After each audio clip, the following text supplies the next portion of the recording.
বুটে ৰখি দিলি যে এই হাবিৰ ৰাস্তাটো ৰাতি বেয়া জানো নাই বল সোনকালে ইয়াৰ পৰা ওলাও বল হে বুল্লা ইমানো আৰু ভয় কৰি নাথাকিবি গৈয়ে আছোচোন অলপ ৰখিছো আৰু বল বল ৰখা নাই নহয় আগলৈ গৈ থাকো বল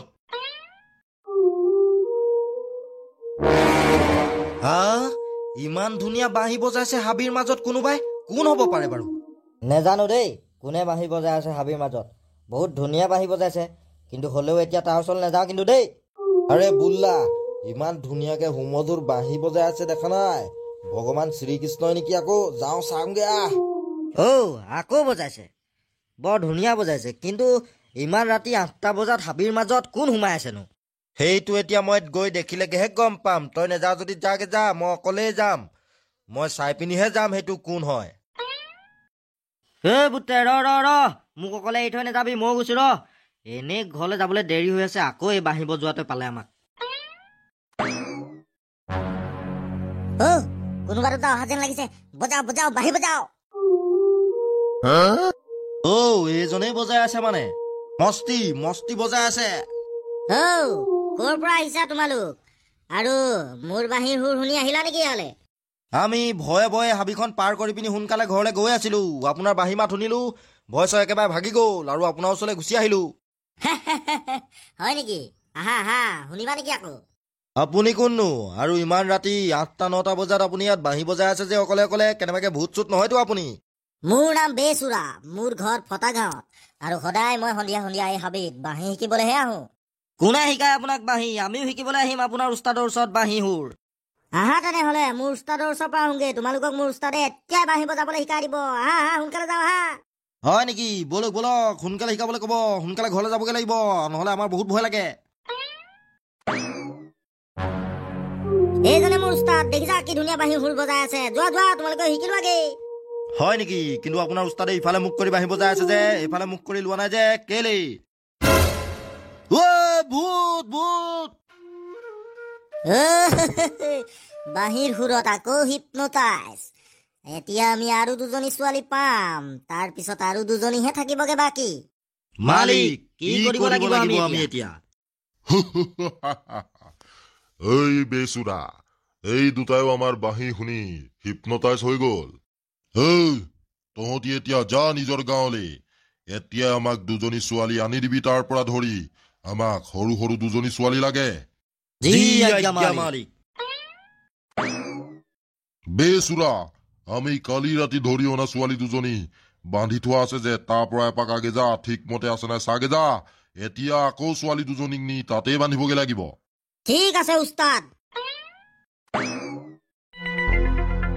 ৰহ মাত্ৰ তহঁতি আৰু এটা দিন আৰু এটা ৰাতি তাৰ পিছত এতিয়া 6জনী ছোৱালী আমাৰ হাতত আহি পৰিব গোটেই কেইজনীক একেলগতে বলি দিম আৰু তাৰ পিছত আমি এইখন হাবিত ৰাজ কৰিম ৰাজ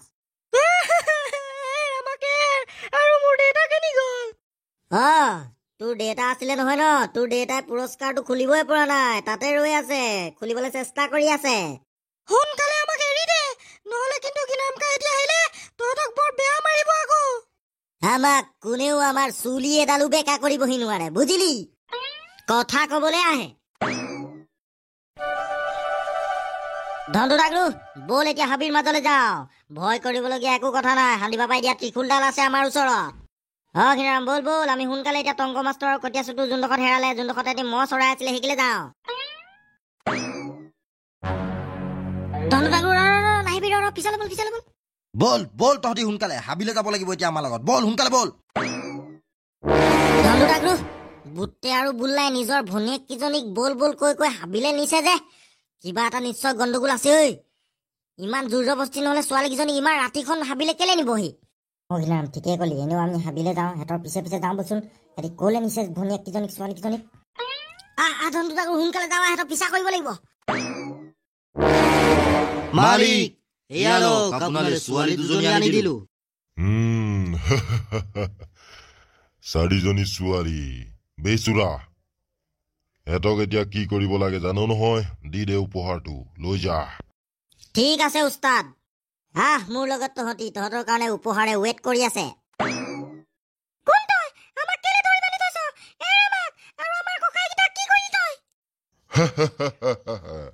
তহঁতৰ ককাই দুটাক এতিয়া হিনি পাহাৰৰ পৰা পেলাই মাৰিবগে তহঁতি দুজনী ছোৱালী হৈ গলি, এতিয়া মোৰ ওচৰত 4জনী হৈ গল। আৰু দুজনী ছোৱালীক যেতিয়া লগ কৰি একেলগতে তহঁতক বলি দিম, তেতিয়াই আমি হাবিখনত ৰাজত্ব কৰিম, ৰাজত্ব। দীপা, ডালিমী, তহঁতকো ধৰি বান্ধি লৈ আহিলে। তহঁত দুজনী, তহঁতক কেতিয়াৰ পৰা বান্ধি থৈছে ইয়াত? তহঁতি কেতিয়া আহিলি? কালি ৰাতিৰ পৰা আমাক ইয়াতে বান্ধি থৈছে।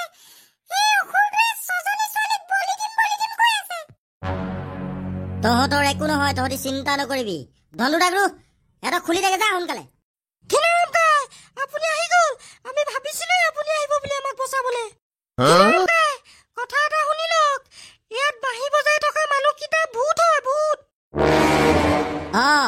মই গম পাইছিলো এনেকুৱাই কিবা কেছ হ'ব বুলি, সেইকাৰণে মই হান্দি পাপাই দিয়া ত্ৰিশূলডাল লৈ আহিছো হাতত। আমিও দেখিলো সেই ভূতটোক, কিন্তু সেই ভূতটোক এতিয়া কেনেকে মাৰিব পৰা হ'ব জানা নেকি কিবা? সেই হাবিত থকা ভূতটোৰ এটা গোলাম আছে। সেই গোলামটোৱে সদায় হাবিৰ মাজত বাঁহী বজাই থাকে, আৰু বাঁহীৰ সুৰ শুনি কোনোবা আহিলে সিহঁতি তাক ধৰি বন্দী কৰি পেলায়।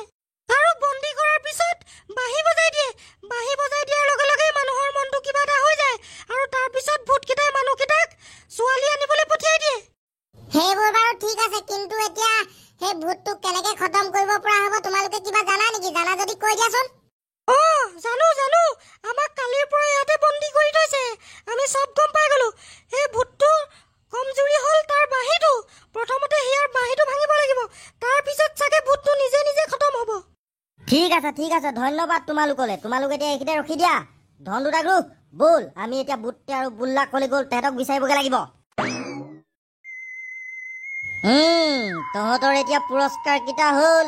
তহঁতি এতিয়া আগলে লাহে লাহে খোজকাঢ়ি গৈ থাক, আৰু এই পাহাৰটোৰ পৰা তললে জঁপিয়াই দে। ঠিক আছে মালিক।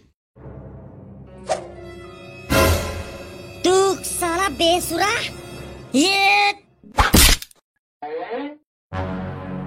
ধনু ডাগৰু, তহঁতি তাক ধৰি থাক, এৰি যাবলৈ নিদিবি। তেতিয়ালৈকে মই ইয়াৰ বাঁহীটো ভাঙি পেলাও। মোৰ বাঁহী।